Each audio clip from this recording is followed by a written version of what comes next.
Hey, it's 24th February, Monday morning, a little after 8 a.m.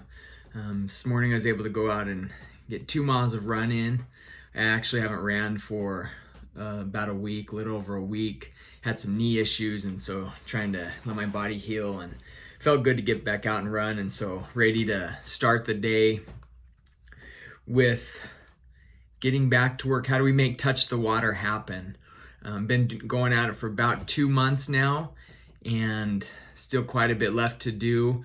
No real updates since the last update. Just pushing the ball forward in the same area as casting, or online casting actually ended on Saturday. So now I need to go and review everything, and then we'll probably do another online submission for another 2 weeks. So casting is still going strong. Funding, still trying to get a little bit more cash to make this film. If not, then we'll do what we need to do to make it happen. And then script. I don't feel like the script is locked personally, but at the same time at the point where I need to get a budget locked in. And so that's what I want to walk you through today a little bit, is how I break down a budget. So today I want to walk you through a little bit of my breaking down a script process. Something that basically you're going into the script, and now you're going to pull out all the elements, all the different pieces you need to make the movie. So we have locations, cast, wardrobe, hair, makeup, props, set design, all these elements that are, wind. If you're going to have rain, you're going to have to figure out how to do all that, bodies of water. Anything that's in the script, the breakdown is where you pull all that stuff and look, okay, these, as a producer, these are all the things, all the pieces I need to put this puzzle together. Numerous ways probably to do this. I was taught basically by two people. One, my first introduction to it was a friend, Kyle Bartlett, a local first AD. Now I think he does a lot of producing. This was quite a few years ago that he took me through and showed me his process of how to physically, break down a script from the printed page. And then the other, I took a class at Scottsdale Community College with a gentleman by the name of Terry Donnelly, a first AD out of Hollywood. He's worked on some big movies, had lots of great stories to tell. I think had a very good career, and he's retired in Scottsdale. And I believe he did some streaming type classes that I believe you can probably find and take on the internet still. That would be really worthwhile. And so through the two of them, both with kind of local, independent, big commercial stuff with Kyle, and then major, top of the line, big as you can get Hollywood productions where he was the first AD on those. That's breaking down the script. Is usually the producer will go through, which I'm wearing that hat right now as a producer. I am the producer, I'm not playing it.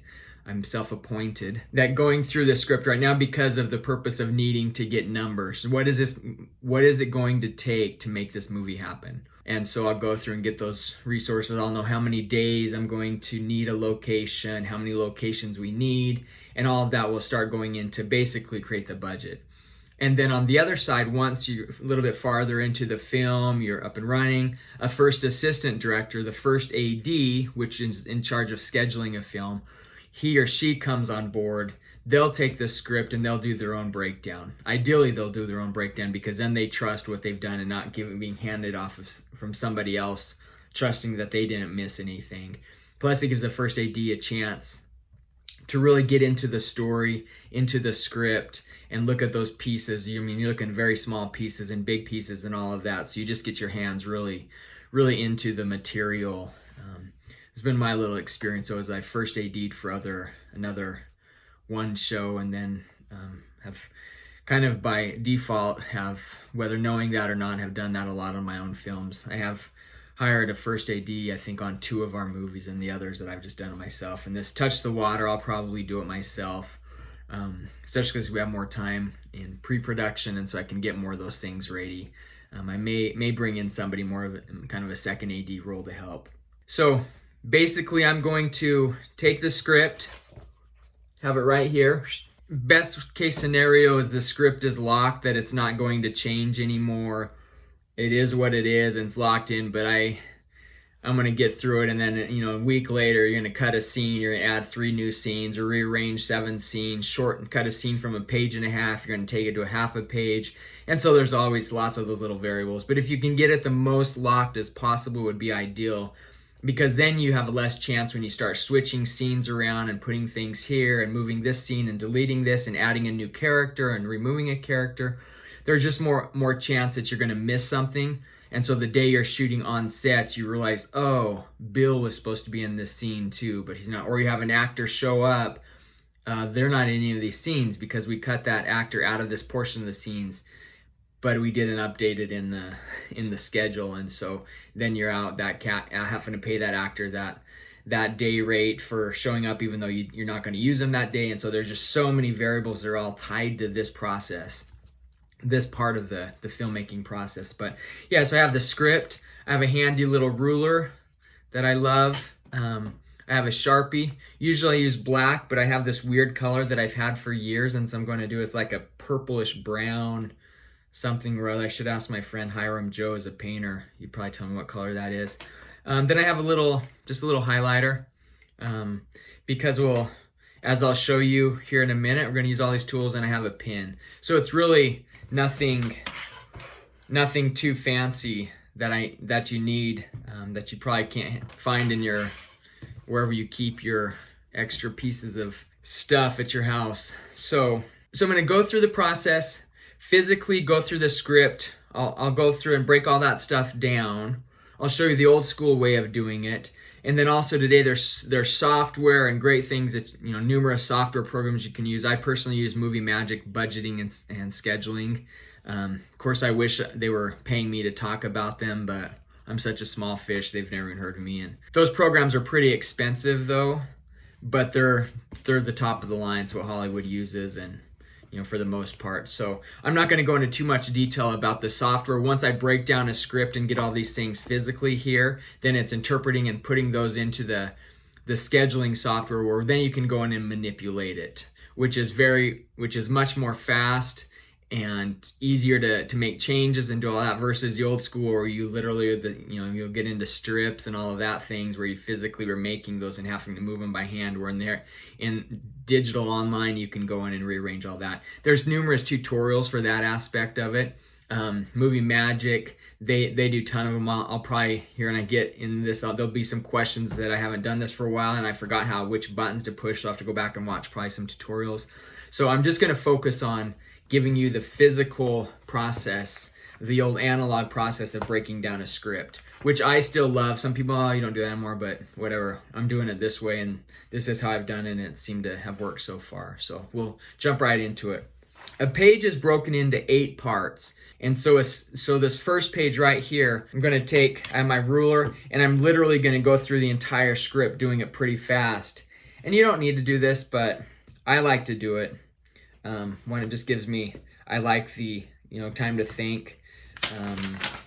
So right away, let me show you. So first page, I went in, first 4 scenes, and I just quickly, did lines across it. But each scene, so right away, now I'm going to go grab my pen, my trusted pen. This isn't my Pilot P500 that I love. Thanks, Key Miller, for introducing me to that.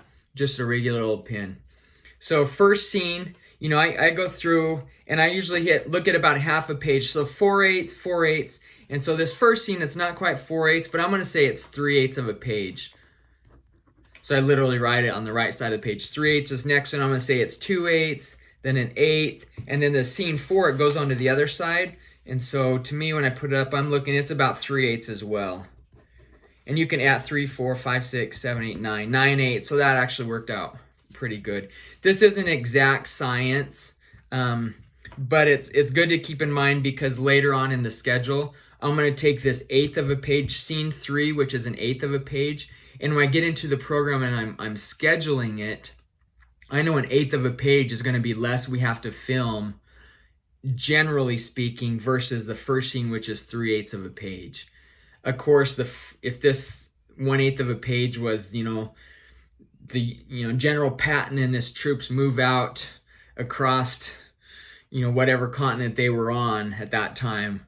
That could be 10 minutes of the film, even though it's just on the script as one page. So you have to understand a little bit too. But my scene 3 is an exterior home sunrise. The majestic sun sprinkles rays onto a humble home that's old and worn, but safe and in order.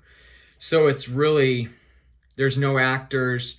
It's really about getting the crew there at the right time, and you have your camera angle set up. So this 1/8 of a page, it probably 10 to 15 minutes is what it should take or less to get that. And, especially as my production, right now the script's 110 pages. We're going to be blowing through probably 7 to 10 pages a day as my guess. Again, once we get the budget done, we can talk more about that. 2/8 of a page, this is, and 1 page equals 1 minute of screen time.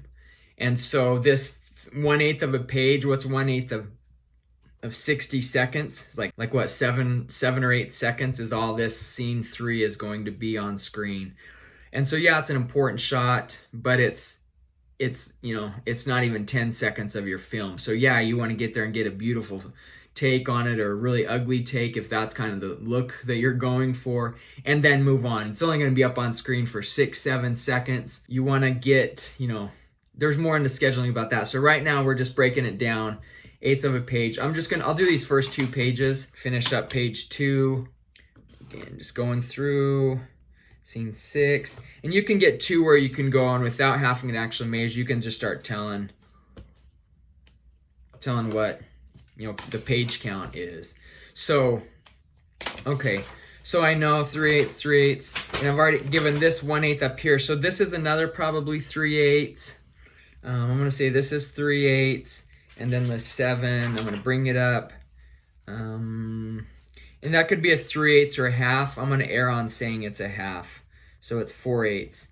Keep everything in 8ths, because you'll see when you get into the software, it goes by 8ths. You don't want to say, oh, it's 2, it's 1/4 or 1/8 or 1/2. You get into that, and then you're having to do it. Just keep it all in 8ths, the fractions of the 8ths. Don't worry about anything else. So that's what I will do. I will do that all the way through the script. I'll go through and line the entire script, and then I'll come back. So one thing, my mind only has one thing, get through that, and then I'll come back, and then I go through and do the 8ths. I break that down. So I'll do that all the way through the script. When I'm in the software, I'll probably do a few more. So once that's done, then I start on the software, and I will go through. So scene 1, I'll put the log line, which is interior kitchen night, scene 1, 3/8, and then there's a brief description, the log line, that I'll put down. That is maybe all that I will do on another pass, and I'll go and do that with the software all the way through the script. And then I'll come back again, because in the script, when you get in the software, there's numerous, you could spend hours and hours. There's wardrobe changes. It just goes on and on and on. So I like doing something simple, so my mind stays focused. It's less of a risk that I have to miss something when you're trying to put everything in one scene on the one page at one time. People can do that, but then it takes a whole lot of time going through it. So I like having those small wins. And so I'll go and do like that. I'll put the interior kitchen night. I'll put the little log line, or the little description, 3/8 of a page, and that's probably it on that first pass. And then I'll go back through, and I may just focus on the actors. Okay, here's Daisy. She's the only one that's in scenes 1 and 2. So I'll go through each scene by scene in the software and just go and focus on actors. And then another pass I might go through after that, because I have kind of the main characters there, some of those main elements in. And then I'll go through and I'll start really breaking it down, looking for, okay, she's making dinner, and then and then you have to go and kind of visualize too what could be there, even though it might not say that in the script. So I know there's going to be a kitchen table. So we're in the kitchen, so obviously there's going to be a set design of that. Sometimes you don't need to go and explain that. But things that are specifically called for in the script, you should put those things in there. Just that it's going to help prop department and set design. They may bring more, but you just don't want to miss anything, coming in, and then it's just less likely. You try to help the other departments out. The other departments should do themselves. They should go through this themselves, the script themselves, and make their own of what they need for the scenes as well. But for the extent of this, I have a highlighter, which used to be old school, that you go through a different colors of highlighters meant different things. I never got into that very much because I was kind of working in it used to be EP scheduling, budgeting, but Movie Magic, same company. And so now I've just done that, and I can do without doing this. But here's how you do that. So I would go through and anything. So you might have a blue Sharpie for all the actors. You might have a pink Sharpie for any, special effects. You might have a green Sharpie for a green highlighter for props, wardrobe changes, makeup and hair. You could have, 10 different colors or whatever going through this. So I'm just going to do one, do this first page with just the blue. So right away there's Daisy. So can of soup. So I'm just going to do a little line, can of soup, and a spoon. You need a spoon there. Small jalapeno gets diced and mixed in. A cup extracts soup from the small pan. So there's a cup, probably a measuring cup in my mind. And sometimes the script's really vague, and so yeah, it says a cup. Okay, is that a glass cup? And kind of like, well, I'm going to put in as a measuring cup. A small pan, and usually it's the first time that that's mentioned in that scene. So a small pan, there it is, pours into a bowl. Okay, there's a bowl on a kitchen table, another kitchen table, set for two. So that's another set for two, so you need to have that ready to go. Daisy bows her head for a quick silent prayer and offers small pieces of food to a little dish in the middle of the table she eats alone. So what do we need there? Small dish, right? A little dish. And then food.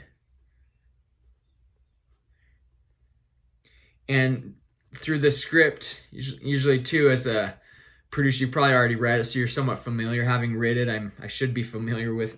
Having wrote it, I should be familiar. So right away, here's a food. So there's going to be there's 3 or 4 times that she's eating in the film, maybe less, for dinner. And so we're not going to want, well, maybe you do want, she just eats the same dinner every time, but I chose to change it up a little bit.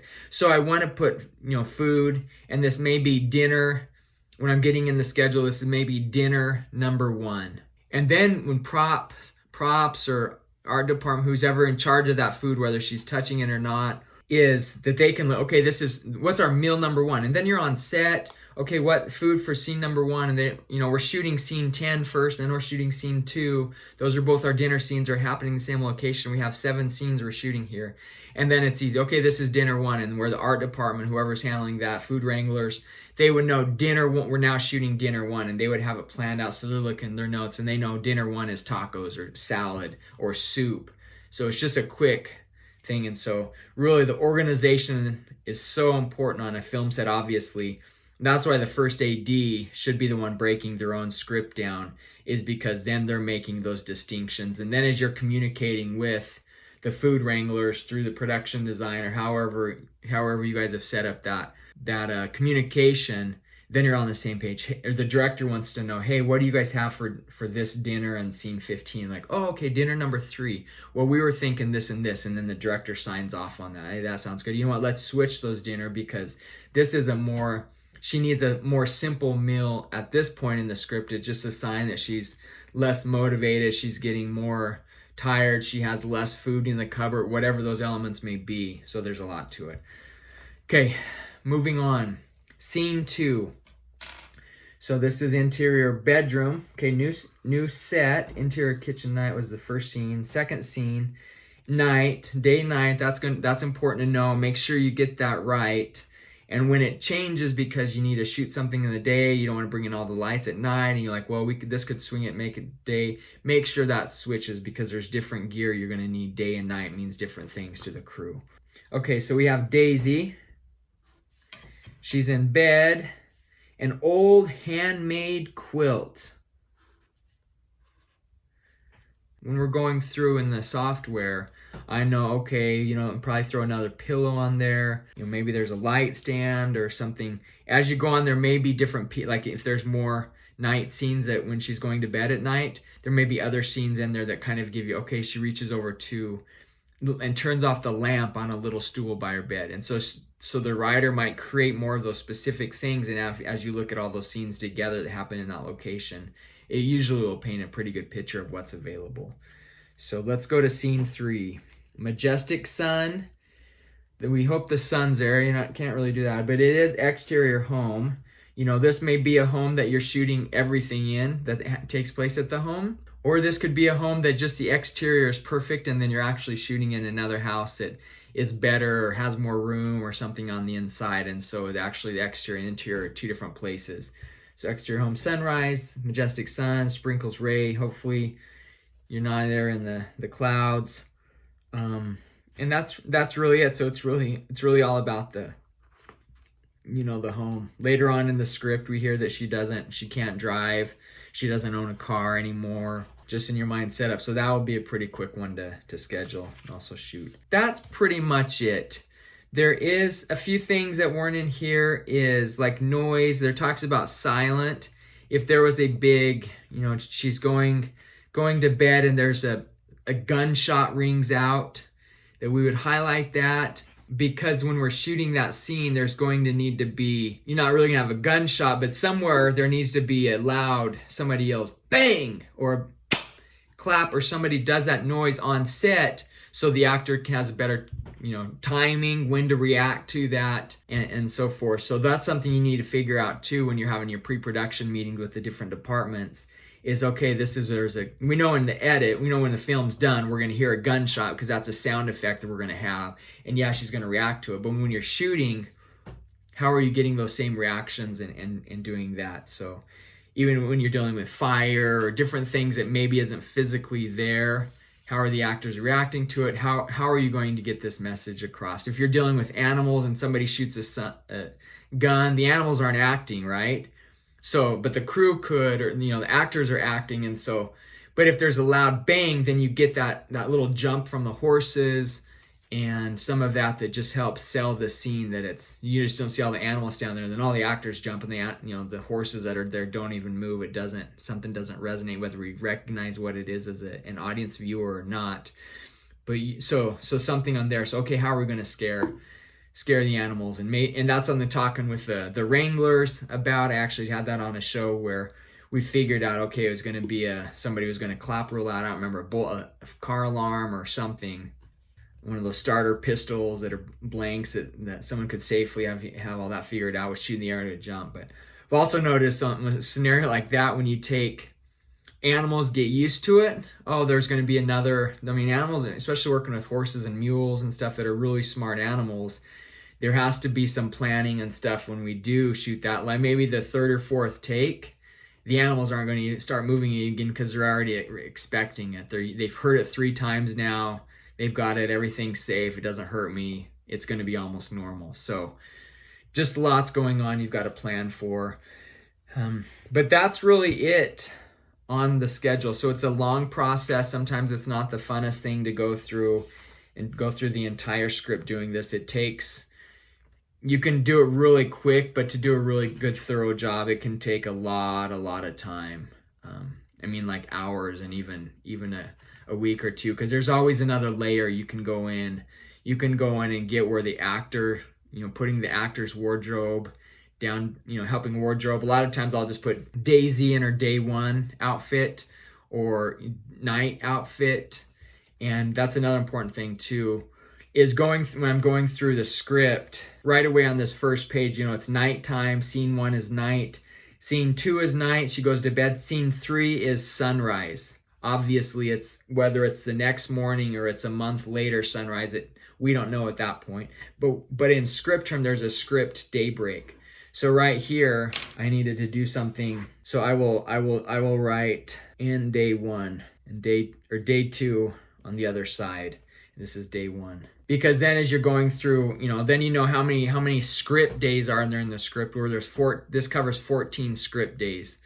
Even though the movie's over a year, it's 6 months in actual on, screen time. It's 6 months. The story is 6 months long, but we only pick 14 days to shoot during those 6 months, so to speak, in that world. And so because we go and shoot all the kitchen stuff, we need to know, okay, this is Daisy's day 1 outfit, or this is her night 1 outfit. You know, maybe every night she has different pajamas on that you're gonna have to switch. And as we're shooting all 10 scenes that happen in the kitchen, we need to know, okay, now this is a wardrobe change. She's in day 3 outfit. She needs to get back into day 2 now.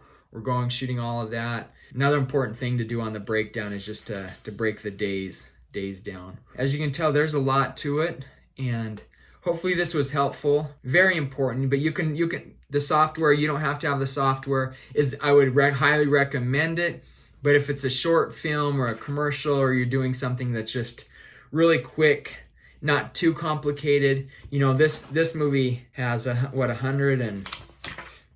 a lot of scenes, actually, for 191 scenes. And so you can imagine just that alone, all the different elements and assets that you're mixing and playing with and arranging into that. And just thinking about that makes you forget. I haven't it's been a couple of years since I broke down a script, and I'm just realizing how much work is really involved. So this is important step.